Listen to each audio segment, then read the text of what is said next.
Pushpa 2 cinema చూసొచ్చి RTC బస్సును ఎత్తుకెళ్లాడు దొంగ. ఈ ఘటన ఏపీ కాకినాడలో చోటు చేసుకుంది. తమిళనాడుకు చెందిన సాదిక్ ఆదివారం కాకినాడలోని నర్సీపట్నంలో పుష్ప 2 సినిమా చూశాడు. సినిమా అయిపోయాక ఆర్టీసీ బస్సులో పడుకున్నాడు. నిద్ర లేచాక ఎవరూ లేకపోవడం, బస్సుకు తాళాలు కూడా ఉండడంతో స్టార్ట్ చేసి పరారయ్యాడు. సీతారామరాజు జిల్లా చింతలూరు దగ్గర బస్సును ఆపి మళ్లీ పడుకున్నాడు సాదిక్.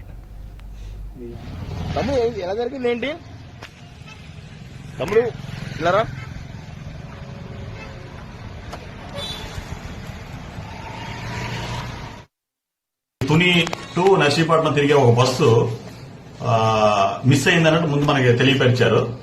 అదేమైందంటే మనకి అది తుని నుంచి నర్సీపట్నం వరకు అది హైర్ బస్సు తిరుగుతుంది, పల్లివెలుగు బస్సు. ఆ బస్సు ఏపీ 31TH0765 నెంబర్ గల బస్సు. ఈ బస్సుని నిన్న డ్రైవర్ గారు నైట్ 10:45 గంటలకు తీసుకొచ్చి తుని స్టాండ్ లో మన ఆర్టీసీ కాంప్లెక్స్ లోనే పార్క్ చేయడం జరిగింది.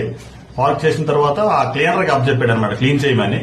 క్లీనింగ్ సుమారు 1 గంట వరకు ఆయన క్లీన్ చేసి బస్సుని ఆ తాళం దానికి అది అక్కడ బస్సులోనే వదిలేసి ఆయన ఇంటికి వెళ్ళిపోవడం జరిగింది. మళ్ళీ నెక్స్ట్ ఈ రోజు ఎర్లీ మార్నింగ్ 4:30కి వేరే ఒక డ్రైవర్ వచ్చి చూసేసరికి, అంటే నెక్స్ట్ 5 గంటల బస్సు స్టార్ట్ అవ్వాలి, 4:30కి ఆ డ్రైవర్ వచ్చి చూసేసరికి ఆ పార్కింగ్ ప్లేస్ లో బస్సు లేదు అనేసి వెంటనే ఓనర్ గారికి చెప్పడం జరిగింది. ఓనర్ గారు వచ్చి మనకి ఒక థెఫ్ట్ రిపోర్ట్, అంటే దొంగతనం జరిగిందని ఒక రిపోర్ట్ కూడా ఇవ్వడం జరిగింది. వెంటనే ఉన్నతాధికారులకి తెలియపరిచి ఇమీడియట్ గా మా ఎస్పీ గారికి, డిఎస్పీ గారికి అందరికీ తెలియపరిచాను. సార్ ఇమీడియట్ గా టీములు ఫామ్ చేయమన్నారు. ఎస్పీ సార్ ఆదేశాల మేరకు ఇమీడియట్ గా 3 టీములు, ఒకటి సీసీ కెమెరాలో వెరిఫై చేయడం ఒక టీము, నెక్స్ట్ రూట్లు 2 రూట్లలో తుని రూటు, నెక్స్ట్ చింతపల్లి రూట్లో కూడా ఏమైనా అవకాశం ఉంటుందని వాళ్ళకి 2 టీములు ఏర్పాటు చేసి పంపించాము. పంపించేసరికి బస్సు అయితే చింతలూరు దగ్గరలో ఒక 500 మీటర్ల దూరంలో ఉంది.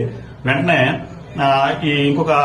ఈ బస్సుని వాళ్ళ మెన్న సహాయంతో బస్సును ఎక్యూజ్ కూడా క్యాచ్ చేశారు. ఇమీడియట్ గా వాళ్ళు చేసినట్టు నాకు తెలియపరిచారు. ఈలోగా మన టీం కూడా చింతపల్లి వైపు వెళ్ళింది కాబట్టి వెళ్లి ఆ బస్సును ఎక్యూజ్ తీసుకురావడం జరిగింది.